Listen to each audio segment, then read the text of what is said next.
പക്ഷെ പാഷൻ ഇപ്പൊ എന്റെ ഒരു പാഷൻ എന്ന് വെച്ചാൽ ആങ്കറിങ്. അപ്പൊ അതൊരു ബിസിനസ്സിലേക്ക് കൺവേർട്ട് ചെയ്യുക, അത് ഞാൻ ഇങ്ങനെ സാറിന്റെ ടോക്ക് കേട്ടപ്പോൾ ഞാൻ ശ്രദ്ധിച്ചു പാഷനെ ബിസിനസ്. അപ്പൊ എനിക്ക് പെട്ടെന്ന് എന്റെ പാഷൻ എന്ന് വെച്ചാൽ ഞാൻ 11th സ്റ്റാൻഡേർഡ് തൊട്ട് ഇവന്റ് സൈഡ് അല്ലെങ്കിൽ ആങ്കറിങ് സൈഡിലുള്ളതാണ്. പക്ഷെ അതെങ്ങനെ ബിസിനസ് ആക്കോ, അല്ലെ പാഷനെ ബിസിനസ് ആക്കാൻ പറ്റുന്ന ലൈക്ക് ഇതുപോലത്തെ ഉള്ള മാധ്യമങ്ങളിലൊക്കെ എന്തായിരിക്കും ചെയ്യേണ്ടത്? എന്തെങ്കിലും ഐഡിയ ഉണ്ടോ? ഒരു ഐഡിയ പറഞ്ഞല്ലേ, ആ നാളെ നിങ്ങളൊരു ആങ്കറിങ് കമ്പനി തുടങ്ങണം.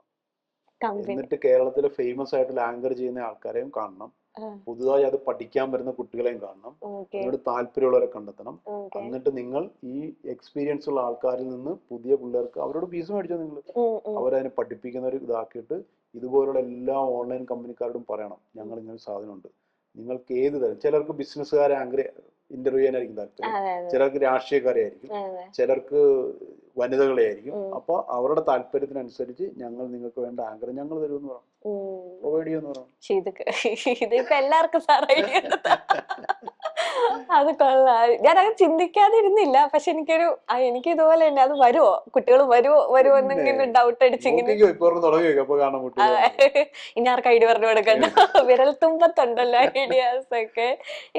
അതാണ് നമ്മുടെയൊക്കെ മനസ്സിൽ ബിസിനസ് ആൾക്കാർ ഭയങ്കര സീരിയസ് ആയിരിക്കും, അവർ ചിരിക്കത്തില്ല, ഭയങ്കര റഫ് ആൻഡ് ടഫ് ആയിരിക്കും. സാർ എങ്ങനെയാ ഫണ്ണൊക്കെ അധികം എൻജോയ് ചെയ്യുന്ന കൂട്ടത്തിലാണ്? എന്നെ തമാശ സിനിമ കാണാനും സങ്കടമുള്ള സിനിമ കാണാനും വീട്ടുകാർ എന്നോട് വരാൻ പാടാ.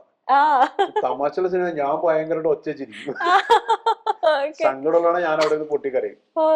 വീട്ടുകാർ എന്റെ മോനെ എന്റെ ചാച്ച നാണൊക്കെ ഉണ്ടാക്കല്ലേ കരയല്ലേ എന്നൊക്കെ പറയും. അതൊക്കെ ഓരോരുത്തരുടെ മനസ്സെങ്ങനെയാണ് അതുപോലെ ചിരിക്കാനാണ് ഞാൻ ഭയങ്കരമായിട്ട് ഒച്ചിരിക്കും.